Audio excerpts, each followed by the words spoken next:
Salut! Alors, aujourd'hui, ce que je vous propose, c'est de revenir sur les bases de Photoshop.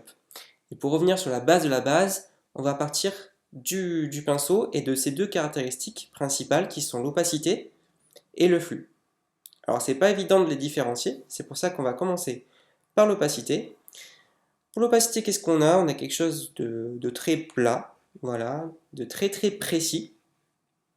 Et en fait, ça va jouer vraiment sur la qualité de la couleur. Donc, en fait, elle est pure. C'est une couleur très très pure. Voilà.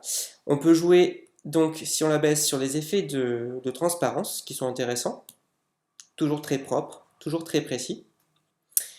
Et en fait, l'image que je donne, donc, c'est les lunettes de soleil parce que ça rappelle un peu le caractère très dur, comme la roche, et le caractère transparent des verres de lunettes. Selon l'intensité du verre, on voit plus ou moins la réalité colorée ou pas. Voilà, ça c'est vraiment le principe de l'opacité. À côté, on a donc le flux, qui est carrément différent. Donc le flux. Vous allez voir que si je reste appuyé, ça remplit la feuille comme si je déversais au fur et à mesure de la peinture. Et en fait, c'est le pourcentage de peinture que je mets, hein, la vitesse de... Voilà. Donc on obtient quelque chose de très irrégulier, très accidenté. On va plutôt jouer sur la quantité de couleurs déposées et non sur la qualité.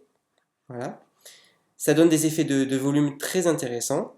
Et auparavant, donc tout à l'heure, c'était plutôt quelque chose de la roche ou du verre. Là, on est plus dans quelque chose de plus aqueux, de l'air. Voilà. Ensuite, on va essayer de faire varier les dosages. Voilà. Pour voir un petit peu les effets qu'on peut avoir. Donc celui-là, vous le connaissez puisque tout à l'heure je l'ai fait. C'est quelque chose de très très très très plat, très précis. Et en fait, on n'a aucune nuance disponible. C'est des couleurs très très pures. C'est difficile à travailler pour de la peinture. Après, pour du dessin, c'est plus intéressant.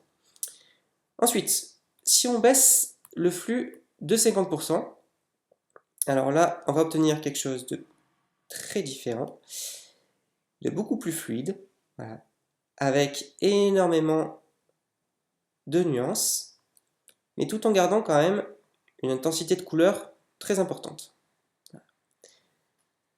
Hop, on garde toujours même aussi le caractère accidenté des volumes, hein, ce qui permet de vraiment créer des textures intéressantes. Si on baisse encore plus le flux, on va obtenir encore plus un effet texturé très intéressant. Donc je reprends, hop, ah non, là j'ai pas mis. Donc je disais, je reprends, hop. Donc on a la même chose, mais finalement en beaucoup plus léger. Voilà.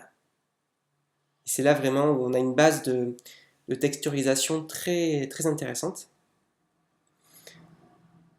On peut créer des ambiances, la perspective.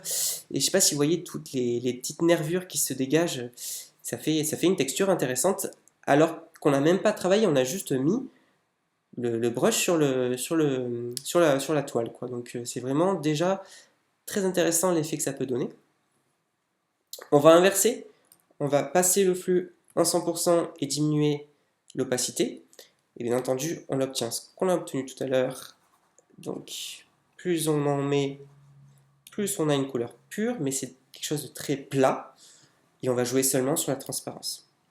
Alors ça, c'est intéressant pour faire des, voilà, des croquis, voilà. Voilà, parce enfin, plutôt en noir d'ailleurs les croquis, on va obtenir très facilement des traits. Voilà, hop. Donc moi ça, je l'utilise beaucoup plus pour faire du sketch, donc voilà, du sketching. Ensuite, on va avoir donc, si on fait baisser les deux, on va avoir quelque chose d'intéressant aussi. Parce que ça permet vraiment de changer donc l'ambiance du dessin. C'est-à-dire, beaucoup de dessins sont faits d'une certaine ambiance par rapport à la lumière ou par rapport à l'atmosphère, le temps qu'il fait, voilà. Et ça va permettre vraiment de changer très facilement l'atmosphère d'un dessin, de l'assombrir ou au contraire de donner quelque chose de très pur, genre une forêt, ou au contraire quelque chose de un ciel d'été. Voilà. C'est- Et donc on a quelque chose de très léger. Donc la texture des nuages va être facilement récupérable avec ça. Moi, je travaille avec un flux de 60% à peu près. Et après, bon, l'opacité, ça change tout le temps. Mais c'est vraiment comme ça que je travaille. Bien sûr, il faut changer le brush parce que là, il est un peu... Voilà. J'obtiens des... C'est vraiment avec ça on va travailler, donc avec cette base-là. Voilà, entre 80 et 20, ouais, 20%, on va obtenir des choses intéressantes. Voilà. Donc, on va récapituler un petit peu les différentes façons de pouvoir travailler. Donc, on a le premier qui est à 100%, 100%. Donc, on revient sur quelque chose de très plat, aucune nuance, quelque chose de très vif au niveau des couleurs. Pour le second, si on baisse le shading, le flow, le flux, on obtient quelque chose donc que j'ai dit accidenté, texturé, mais toujours avec une couleur vive. Voilà. Et là, cette fois, on peut obtenir plein de nuances. Si on baisse encore le flux, on obtient donc quelque chose d'encore plus texturé, et cette fois beaucoup plus pâle. Donc ça va être intéressant pour travailler des effets de texture. Voilà. Si on inverse et qu'on a un flux à 100%, on va obtenir donc ce que j'ai appelé un petit peu le caractère du verre, c'est-à-dire des vitrails, quoi, des vitraux. Voilà, donc qui se superposent et qui changent les couleurs. C'est intéressant. Moi, j'utilise beaucoup ça pour faire des sketchs, des croquis. Voilà, donc, et pour le dernier, donc c'est voilà, ce que j'ai dit tout à l'heure pour l'ambiance, c'est pour changer hein, le dessin, trouver quelque chose de très léger au niveau de l'aplat. Voilà. Vraiment pour changer légèrement l'ambiance. Et moi, je travaille avec du 60% pour le flux et le reste, voilà, ça varie beaucoup. Donc, avant de passer sur l'exercice vraiment pratique, on va parler d'un troisième acteur qui s'appelle la pipette. Alors, la pipette, c'est très intéressant, très important. Moi, elle est quand j'appuie sur le stylet, donc elle apparaît toute seule, hop, et ce qui va me permettre différentes choses. Donc, elle est là, sinon, placée juste ici.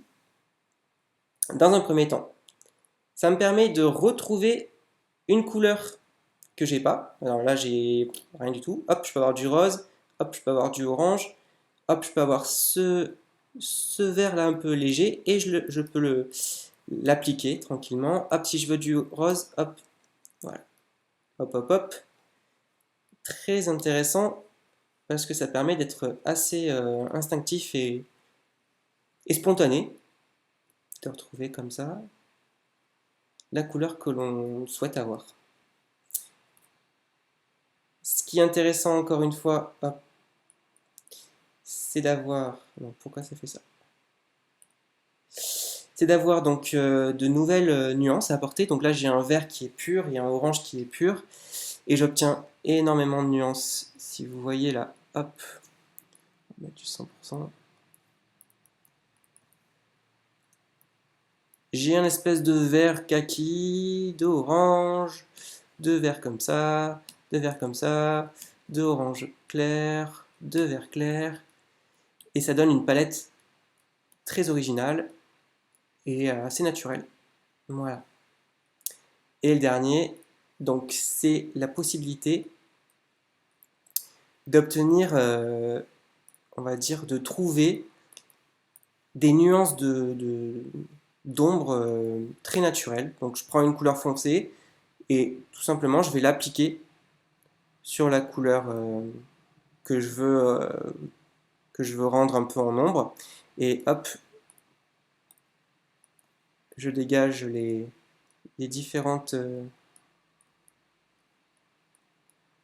voilà, couleurs de peau. Et j'ai ma palette qui se construit toute seule.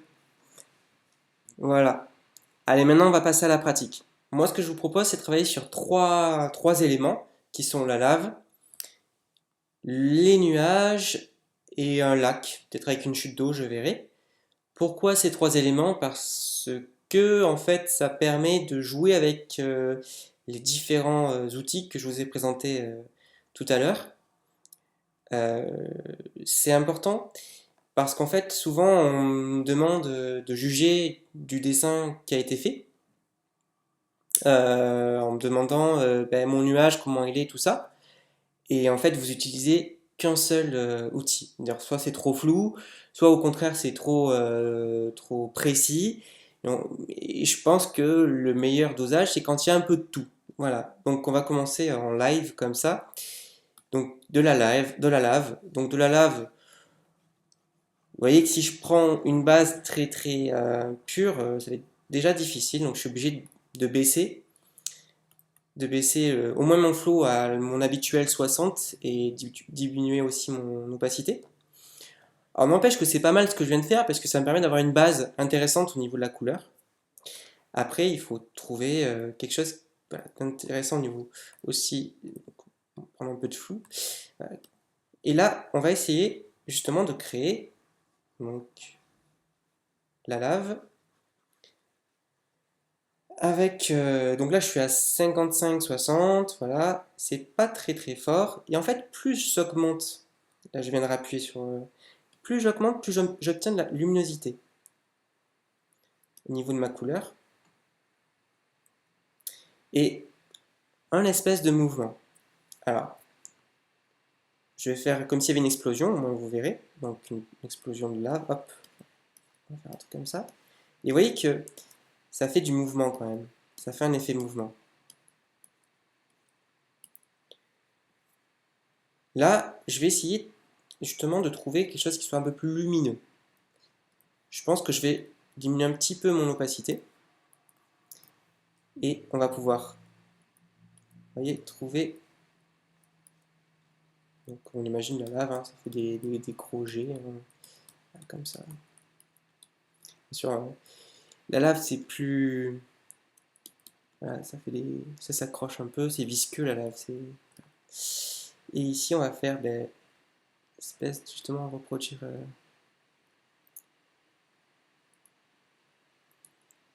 la lumière bizarre de la lave, un mélange de sombre et de lumineux. Comme on a vu tout à l'heure, il manque les ombres, ça fait un peu plat. Donc on va, la pipette là, je prends mon rouge, je cherche la version un peu plus foncée et peut-être même un peu plus bleutée, enfin violacée quoi, je suis descendu un peu. J'augmente ici.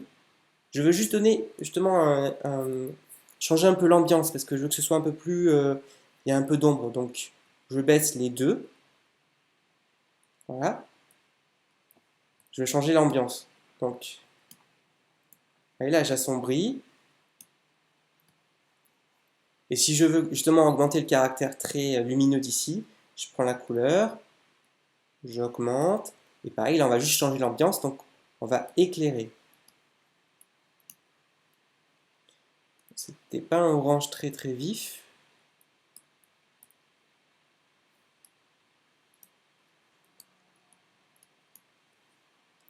Si vous voulez encore renforcer, vous augmentez votre opacité. Là, vous obtenez cet effet lumineux.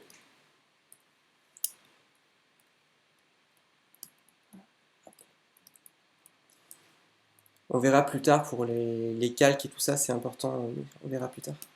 Là, c'était vraiment pour expliquer un petit peu le... Je vais vous faire un peu un peu de lumière et tout ça. L'idée, c'était que j'ai fait varier un peu tout. Mon flux, mon opacité. Je pourrais encore travailler les détails en augmentant vraiment beaucoup l'opacité et mon flux. C'est-à-dire que je vais pouvoir travailler sur vraiment des morceaux de lave, vous voyez, qui se... Voilà. Et là, parce que je veux du précis, donc forcément, je veux quelque chose qui soit beaucoup plus plat, beaucoup plus... Voilà. Hop. Bon, c'est du rapide, c'est juste pour expliquer un petit peu. On va changer un petit peu de décor.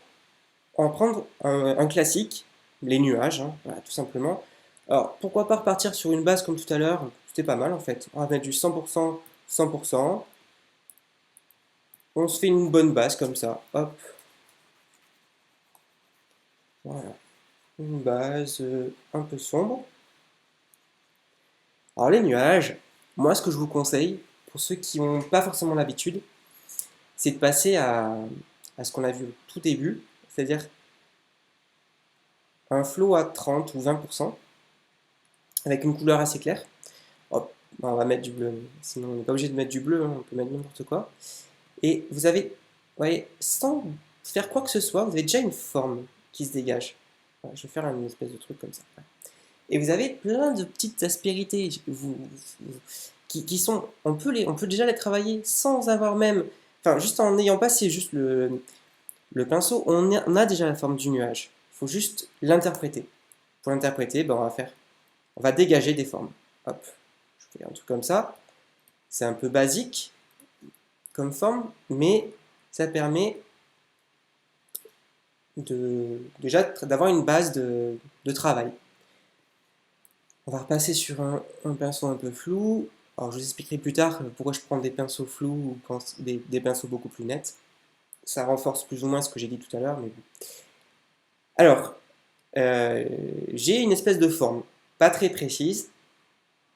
On va dire qu'en bas, j'ai envie que ce soit très, très compact et le haut beaucoup plus vaporeux. Donc, on va prendre, on va baisser notre opacité, on va augmenter notre flux et on va faire donc quelque chose de très très compact en bas. Même on va repasser sur un truc comme ça. Très compact en bas. Voilà. Et plus on va monter, plus ce sera une couleur différente. On va prendre cette couleur-là qui est au milieu, là, pour créer une légère différence, voilà, comme s'il y avait, comme si, voilà, plus on monte, plus c'est foncé, comme s'il était en colère, le nuage. Hop. J'ai fait un gros truc pour qu'on repère bien la différence entre le haut et le bas.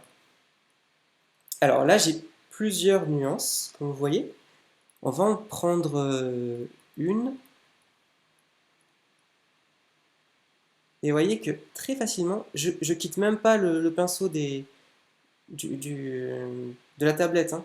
Et ben, j'obtiens cet effet de volume.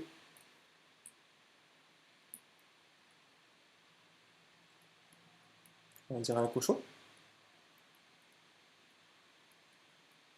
Hop.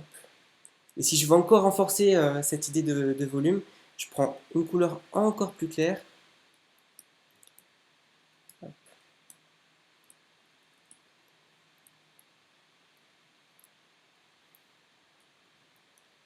Si je veux renforcer encore l'effet de volume pour le haut, je prends une couleur encore plus foncée et je me fais le nuage comme ça.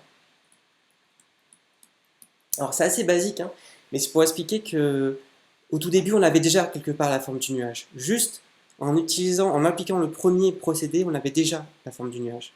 Là après, je pourrais, si j'avais envie vraiment, faire les petits détails, voilà, les petites volutes qui s'échappent, tout ça du nuage. Après, il faut être un peu observateur et voir justement comment un nuage se comporte. Là, c'est pas forcément intéressant. Donc, on va faire la troisième partie, mais vous voyez que facilement, mon flux est à 60-60, hein, mais j'arrive à faire, on peut faire comme ça un côté plus structuré du nuage. On va passer au lac. On va garder notre base de 100% au tout début pour commencer, parce que je trouve ça finalement assez intéressant. Hop, hop, hop, on va prendre du vert plutôt comme ça, un vert bouteille. Alors, mon lac avec éventuellement ma chute d'eau, ça va être comme ça.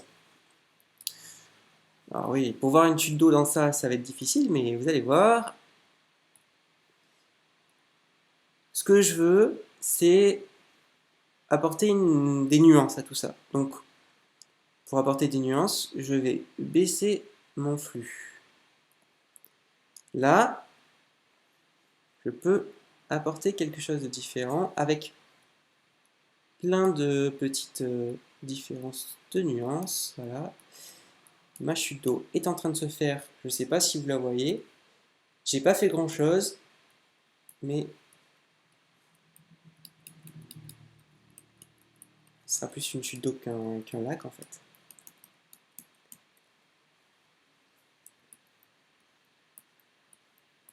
Volontairement, je fais des choses très très basiques pour que vous compreniez que ça peut paraître très très moche et très voilà, inintéressant, mais c'est comme ça que ça commence à chaque fois. Si vous voulez faire quelque chose de parfait de suite, ça passe pas. Imagine donc une espèce de lac là. Ma chute d'eau, donc là, on va dire que l'eau c'est toujours plus foncé, parce qu'il y a un effet de lumière et tout ça. On va mettre comme ça, comme ça. Là, moi, je peux créer des ombres, hein, vous voyez qu'on peut facilement, avec cette couleur-là, j'ai créé, c'est toujours dans le même champ de couleurs, hein, mais la même tonalité, mais voilà, j'ai pu créer, voilà. Pour justement donner un peu plus de lumière à ce dessin, qui est assez sombre, je vais prendre, peut-être pas celle-là, c'est trop blanc, mais la transition qui est juste là, et je vais baisser mon opacité, et on va faire des traits basiques comme ça. Plus ou moins gros, ça rajoute du naturel. Si vous faites des choses trop rythmées, c'est pas naturel. Pareil, si je veux avoir cette espèce d'effet de nuage facilement, donc je fais comme j'avais fait au tout début, opacité à 100% et le flux, maintenant à le baisser à 20, et j'obtiens cette espèce bon, c'est même un peu trop là l'opacité. Hop, on revient en arrière. J'obtiens cette espèce voilà, comme quand une chute d'eau tombe dans l'eau, ça fait des éclaboussures, on va dire. Pour définir encore mieux ça, on va faire, comme j'ai fait pour la lave, des effets comme ça, d'éclaboussure.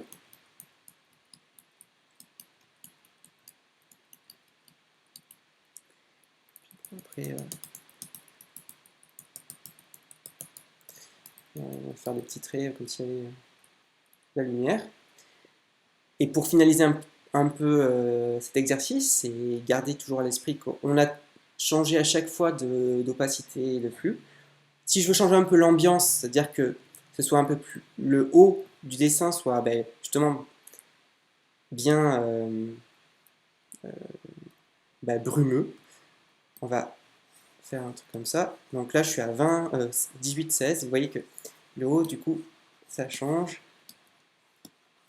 Et assez facilement, on a obtenu des cascades. Pas très belles, mais elles sont là.